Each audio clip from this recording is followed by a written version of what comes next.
बढ़ते हैं आगे। पश्चिम बंगाल में अंतिम फेज के लिए बम्पर वोटिंग हुई। हालांकि कई जगहों पर हिंसा भी देखने को मिली। वहीं पोल ऑफ पोल्स में बीजेपी की सरकार बनाने का अनुमान है। हालांकि टीएमसी भी अपनी जीत का दावा कर रही है। तो कुल मिलाकर आपको बता दें कि चुनाव खत्म हो गए और उसके बाद जो दावे हैं वो लगातार किए जा रहे हैं।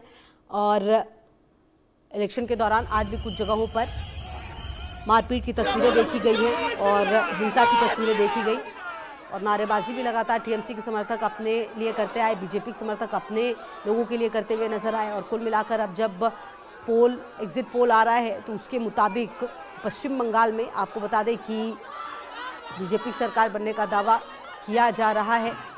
कई पोल्स में बम्पर वोटिंग हुई है। अब इसका क्या मतलब है ये देखना होगा। वहीं बीजेपी के राष्ट्रीय प्रवक्ता आरपी सिंह ने पश्चिम बंगाल में जीत का दावा किया। इंडिया न्यूज से खास बातचीत में उन्होंने कहा, पहली बार फ्री एंड फेयर इलेक्शन हुए जिसकी वजह से बीजेपी इस बार वहां सरकार बनाने जा रही है। साथ ही उन्होंने 4 राज्यों में बीजेपी की जीत पर क्या कुछ कहा, सुनिए जरा। बीजेपी के राष्ट्रीय प्रवक्ता आरपी सिंह जी हमारे साथ में मौजूद है। आरपी सिंह जी, साफ साफ दिखा रहे हैं सारे एग्जिट पोल की असम और बंगाल में बीजेपी को जबरदस्त बढ़त है और दोनों राज्यों में बीजेपी सरकार बनाती नजर आ रही है। असम में जो हमने पिछले 10 सालों में काम किया उसका आउटकम है कि इस बार हमको फिर वापस से आशीर्वाद मिल रहा है। और बंगाल के अंदर जिस प्रकार से ममता बनर्जी की सरकार वहाँ पर गुंडा राज चला रही थी, जिस प्रकार से कट मनी, जिस प्रकार से वहाँ पर महिलाओं के साथ दुष्कर्म हो रहे थे, जिस प्रकार से भ्रष्टाचार व्यापक था, जिस प्रकार से लॉ एंड ऑर्डर कोलैप्स कर चुका था, उसका आउटकम है कि लोगों ने भरपूर आशीर्वाद दिया। और वो जो परसेंटेज वोट बढ़ी है वह इसी कारण से बढ़ी कि लोग इस जंगल राज से तंग थे। लेकिन ममता बनर्जी कह रही कि वो 1984 से चुनाव लड़ रही हैं, लेकिन उन्होंने इस तरह से पैरामिलिट्री का दुरुपयोग नहीं देखा। नहीं, दुरुपयोग कैसे हुआ? वो तो पैरामिलिट्री फोर्सेस हैं, तो इस बार वहाँ पर वायलेंस बिल्कुल ना के बराबर है। ये तो हर बार तो चुनाव के दौरान हत्याएं होती थी, इस बार एक भी हत्या नहीं हुई। नहीं तो वहाँ पर चुनाव से पहले हत्याएं होती थी, चुनाव के बाद तो खैर भगवान ही मालिक होता था। जिस प्रकार से वहाँ पर टारगेट कर किलिंग की जाती थी, वो जो मर्जी कहती रहे, परंतु इस बार पैरामिलिट्री फोर्सेस के चलते हुए चुनाव वहाँ पर ठीक हो पाया। आपको लगता है कि श्यामा प्रसाद मुखर्जी की जन्मभूमि पर पहली बार बीजेपी वहाँ पर सरकार बनाने जा रही है? हमने जब सबसे पहला चुनाव देश में लड़ा था तो भी हमने वहाँ पर 2 लोकसभाएं जीती थी, 3 जीते थे, 2 हमने बंगाल से जीती थी। और तब से हमारा प्रण था कि हमको बंगाल के अंदर सरकार बनानी है। वह प्रण अब पूरा होने जा रहा है। लेकिन असम में आप लगातार रिपीट करते जा रहे हैं, वहाँ पर हैट्रिक बनती दिख रही बीजेपी की। नहीं, बिल्कुल हैट्रिक इसलिए बन रही है कि हमारी सरकारें अच्छा काम कर रही है, लोक कल्याण का काम कर रही हैं और अपीजमेंट की राजनीति से बढ़कर लोक हित में जो काम होते हैं, लोक हित में जो काम होते हैं वह करती है। लेकिन तमिलनाडु, केरल में आपको उतनी सफलता नहीं दिख रही। अभी केरल के अंदर मैं मानता हूँ कि हमें अभी ब्रेक थ्रू नहीं मिलेगा, परंतु तमिलनाडु के अंदर फाइनल आउटकम आने दीजिए। तमिलनाडु के अंदर हम अच्छा परफॉर्म करेंगे। ये तो आरपी सिंह जिनका कहना है कि पश्चिम बंगाल वो राज्य है जहां पर कि बीजेपी की कहीं सीट नहीं थी, तब भी 2 सीट वहां से आती थी। और पश्चिम बंगाल में बीजेपी इस बार सरकार बनाने जा रही क्योंकि वहां पर फ्री एंड फेयर इलेक्शन हुए। कैमरामैन दिनेश के साथ संजय शर्मा, इंडिया न्यूज, दिल्ली।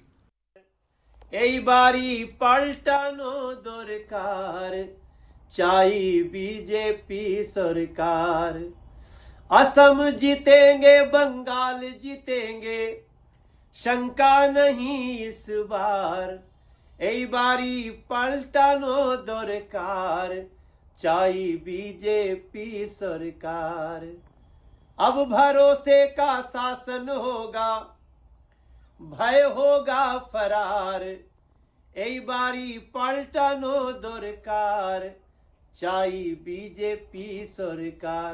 मनोज तिवारी गा भले रहा है पर पश्चिम बंगाल की जनता इसमें हमारे साथ थी, साथ है, साथ रहेगी। वहीं बीजेपी के राष्ट्रीय प्रवक्ता प्रेम शुक्ला ने भी इंडिया न्यूज से बातचीत की। उन्होंने कहा, भाजपा पश्चिम बंगाल में सरकार बनाकर श्यामा प्रसाद मुखर्जी को असली श्रद्धांजलि देगी, सुनिए। बीजेपी के राष्ट्रीय प्रवक्ता प्रेम शुक्ला जी हमारे साथ में मौजूद है। प्रेम जी, जो एग्जिट पोल का जो रुझान है, ऐसा लगता है कि आसाम और पश्चिम बंगाल दोनों जगह बीजेपी सरकार बनाने जा रही है।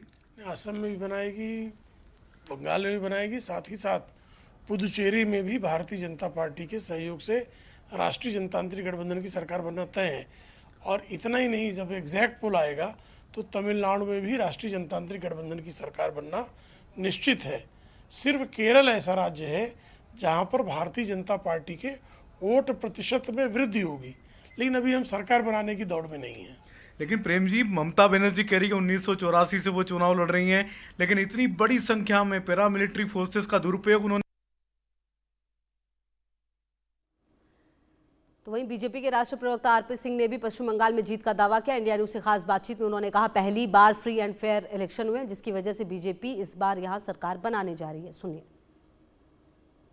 बीजेपी के राष्ट्रीय प्रवक्ता आरपी सिंह जी हमारे साथ में मौजूद है। आरपी सिंह जी, साफ साफ दिखा रहे हैं सारे एग्जिट पोल की असम और बंगाल में बीजेपी को जबरदस्त बढ़त है और दोनों राज्यों में बीजेपी सरकार बनाती नजर आ रही है। असम में जो हमने पिछले 10 सालों में काम किया उसका आउटकम है कि इस बार हमको फिर वापस से आशीर्वाद मिल रहा है। और बंगाल के अंदर जिस प्रकार से ममता बनर्जी की सरकार वहाँ पर गुंडा राज चला रही थी, जिस प्रकार से